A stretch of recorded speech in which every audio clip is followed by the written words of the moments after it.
All right, Eden. So the first question I have for you is it's always a loaded one. What brought you to the field of nutrition and dietetics? Because I assume you were not always a weight inclusive provider. So what brought you into this field? Oh man, as you have your own complicated history to where you got to where you are, and I definitely do too. I had my own interest in nutrition in college. I was a college softball player at Texas A&M University, but I falsely believed that I wasn't an athlete, which is crazy, right? I'm like at this D1 school, I'm obviously an athlete, but I think in my head, I had this misconception that athletes look a certain way. And the cool thing about softball, at least, is there is a lot of body diversity in that sport. But because of that, I'm like, well, I don't look like the soccer players. I don't look like the cross country runners. So whatever the sports dietitian is telling us, it doesn't apply to me. So I definitely did my own quote unquote research my sophomore year. And I was like, I'm not playing very much. What can I do differently? And I read a book about from like a pro athlete about how to, eat like an athlete. And it was very diety. And Mm, I like just applied it so strictly. And I had this diet rock bottom my senior year. And I think a lot of people experience that where I can't do this anymore. Like this is just not a good cycle. But my body was literally like screaming at me. And I had like no choice to listen, but to listen to it. So like my senior year at Texas A&M, I ended up with 3 stress fractures in my left foot. I hadn't had a period for 3 years. And I had this horrible relationship with food that was very much like a binge restrict cycle. Like I'm going to be really, really strict. I'm going to be really good. And then of course, if we have pizza at a team party and I have one bite, am like, I have to eat it all. And so mhm. I recognized, maybe it's because my undergraduate degree was psychology, but I'm like, my relationship with food is not about what I'm eating. It's stemming from this mental place of disorderedness. And I need to heal this relationship. I need to do something different. And so when I decided to go to grad school, I went to Georgia State University. I at least knew I didn't want to go on a diet ever again. And I was very lucky to go to a weight neutral program. And at the time, I don't feel like people were really using health at every size type terminology, but it definitely was more inclusive, at least. But like most dietitians, I was still very orthorexic when I went to grad school. And yeah, it's just been kind of in my own journey as a dietitian, definitely learning how to be a dietitian and then kind of unlearning some of my own shit and then some of the things that were just naturally taught to us. And I became a weight inclusive provider after I quit teaching for an intentional weight loss program in 2022. And I just went all in intuitive eating. And I think what's interesting about that one is that many people see intuitive eating on social media and they have their own kind of idea about it. And so I saw this weight loss program actually using intuitive eating terminology and phrases and words and marketing, but I didn't actually know what it was Hmm. until I started reading the book. And I was like, holy shit, I can't do this anymore. Like I can't work Yes. the program anymore. Because if I'm being honest about what helped me heal my relationship with food in my body, it's all the intuitive eating principles and it is breaking up with intentional weight loss. And Yes. yeah, and Alex Joe Sammy, they reposted one of your reels from years ago. Do you remember the one where you like had a spray bottle and you were trying to like Yes. Yes. posted that? And I'm like, who is this person? She is hilarious. I love her. So I started following you then and kind of hearing more about intuitive eating and food freedom. And then, loved all your stuff, started listening to the podcast, and then became a certified intuitive eating counselor. And here we are. And now here we are on a podcast together and you're on the team. And I think it's funny. I think I relate a lot in your story of how you kind of got to your own personal awakening of like, I can't diet anymore, diet rock bottom. I'm not going to do this, but we're still not pursuing, excuse me, still teaching intentional weight loss because that's what we're taught to do as dietitians. And then it's so interesting. The more dietitians I talk to in the space, like I feel like the personal journey happens first a lot of the time. And Mhm. then you can't you can't subscribe to intentional weight loss anymore because it doesn't align with you. And so it feels so icky and wrong and uncomfortable and unfulfilling to teach it to other people when you know, like in your soul, that it didn't, not only did it not help you, but it harmed you. Um, and so thank you for sharing that. I think it takes a lot of courage. And I love when dietitians are able to tell their story of like, hey, I was causing harm, but then I just said, fuck it, I can't do this anymore and go like a completely different way. Yeah. And I mean, when I was coaching for that weight loss program, I even hate the word coaching because I'm like, that just doesn't Because imply. anybody can say they're a I coach, think it- right? When Like I think of the anyone. word coach, I think of like when I was 6 years old and showed up to play softball and literally Yes. dad was the coach. No, no real background and sports or anything. He just had time, right? So like I don't even like that word, but what I noticed is like the longer I was there, the more I was fighting myself and the more I was like, people still have this fear of food. They have a fear of carbohydrates. And for those that don't know, like I'm an endurance athlete. I live in a very active community. I am a skier. I am a mountain biker. Obviously, I was a college softball player. And so like the more I taught for this program, like I was giving like recommendations kind of against what they wanted because I was like, I'm working with active people who are going to need simple carbohydrates before their training sessions. I'm working with people who are doing, their raft guides and they're on the river all day and they're expending energy and they need to make sure they have enough energy. So I just was like, I'm not really aligning with them. And as soon as I left, it felt like this huge weight was lifted. And I had like the freedom to say what I wanted to say again and pursue what I wanted in my career. And I really needed that. Yes. I can relate to that a lot because there was a long time where I was fence straddling of like I knew about intuitive eating. I believed in it. I aligned with it, but I was still being like, oh, but I'll try to help people lose weight in a air quotes healthy way, right? Super air quotes.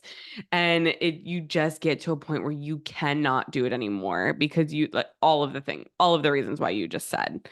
So I would love for you to share with people. I know you've touched on, you kind of started with your story in general, but I would love for you to give like very specific examples that you saw in yourself. Like, what was your relationship with food like if you had to describe it to somebody when you were at your most disordered? And what is your relationship with food like now? And you can use any examples. Like there's no right or wrong answer, but if you had to describe it to someone, like what food freedom means to you and like how different you view food then and now, what are Mhm. some things that come up for you? So I realized something a few years ago about the age I was when I learned how to binge eat. And as we know, women, we start to have a negative view of our bodies at a really young age, but to kind of discover when we had a negative view of food, I think is really important to see how long it's been. And I love my mother, but oh my gosh, the things I picked up from her. I'm from Georgia. I am from the South. My mother was a debutante, very much like a society that is women are meant to be seen and not heard. You are meant to look a certain way. That is what your value, that's where your value comes from. That's bullshit. But like getting women to break up with that is hard. And my mother definitely felt guilty for eating literally anything. And I picked up on it when I was 3 years old. And I Wow. say that because I would see her like, but in the kitchen, kind of behind the fridge, like where we couldn't quite see her, eating foods that she felt guilty about eating. So think like, Reese's, candy, anything like that. Hmm. And so I noticed it, but she also would put those foods out in the house. So like, to see other people eat it, so maybe she'd feel less guilty. So we had this grand piano in our, big living room, and there was a bowl of Hershey's Kisses on top of it.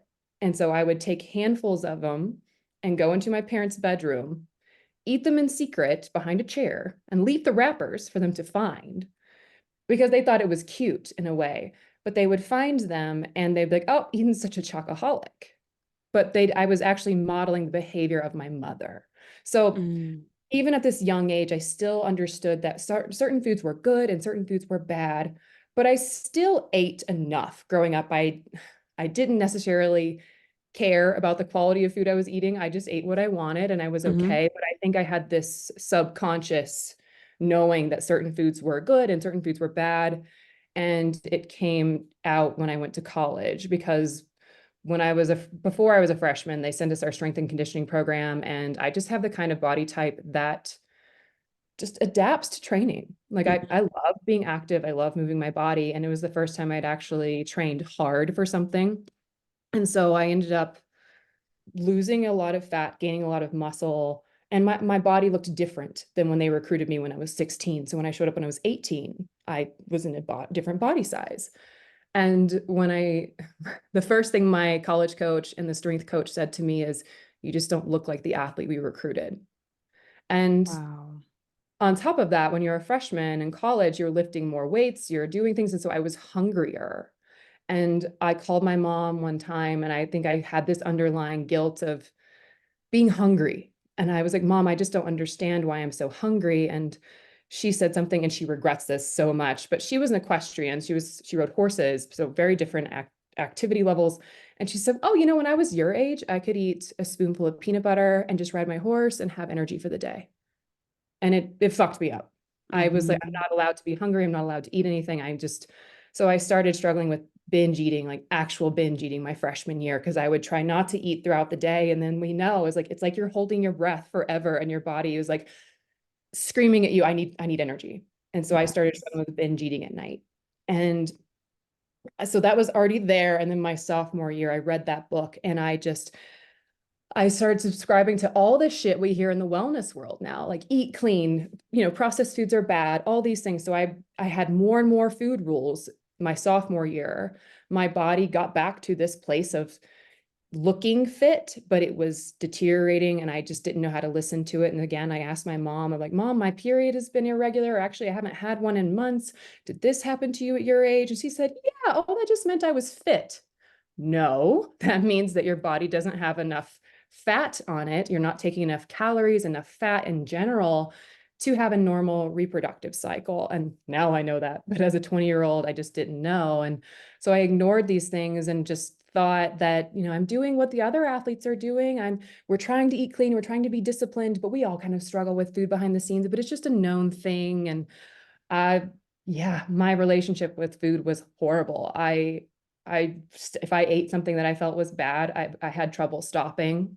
And sometimes I wanted to get rid of it, and I just didn't know who to talk to. And I felt like this problem on the team, like this mental health problem. And so I didn't want to talk to the coach about it, because I just wanted to be the coachable athlete. Mhm. And yeah, my senior year, again, when I came to that screeching halt, I did talk to a sports dietitian who worked with gymnasts and figure skaters, and he gave me the most basic nutrition advice to heal that I needed when I was 22. And this is in the intuitive eating book, but it's okay, your body has been unsafe for a long time. It has been starving. It has been in this feast or famine type cycle.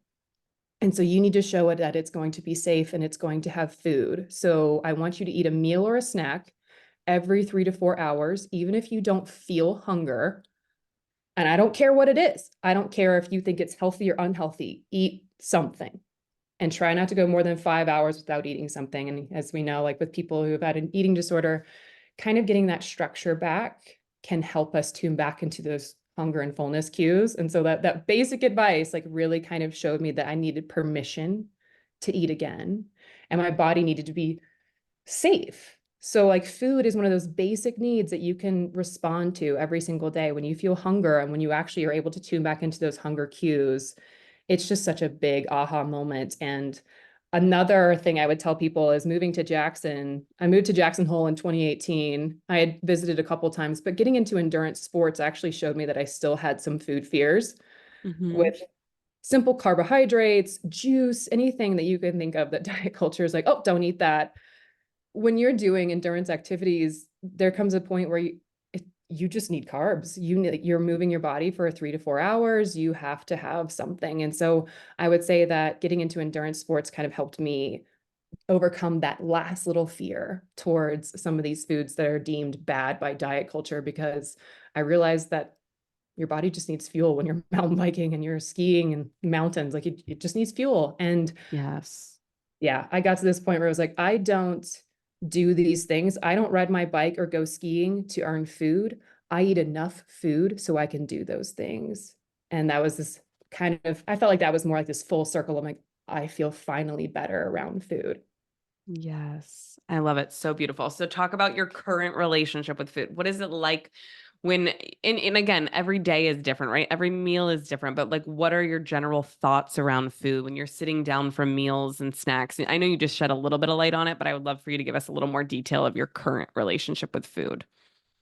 Oh, my brain is just excited to eat. It doesn't matter what it is. I sit down and I love that I'm in a relationship now where I can look at the person across from me and I can tell him, this is such a big deal. I'm drinking orange juice with breakfast and not freaking out about the sugar in it. Or I'm having just, bread. I'm having 2 pieces of bread today. Or I'm having a sandwich with 2 pieces of bread and being excited about it and not looking at food like it's this thing that's out to get me. And that took a long time. I would tell people like it just, like even when you go through a breakup, like people say, oh, there's no timeline for healing. And I think that's the same thing with food in your body. There's no timeline to heal.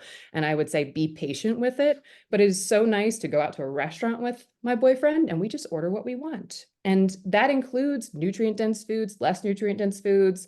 There's more neutral language in my head. If I'm going skiing, I have food with me always. I just am much better at listening to the cues that my body gives me. I'm much better at eating food for joy than I ever was. And I want that for everybody because it's just such a freeing place to be mentally. Yes, it's so beautiful, and thank you for sharing. So I know like you've mentioned a little bit how you are an endurance athlete yourself, and of course you've worked with a lot of endurance athletes and you support all types of humans. But I would love to hear from you, what is your favorite part about working one-on-one with a client and supporting a client through their journey of food freedom?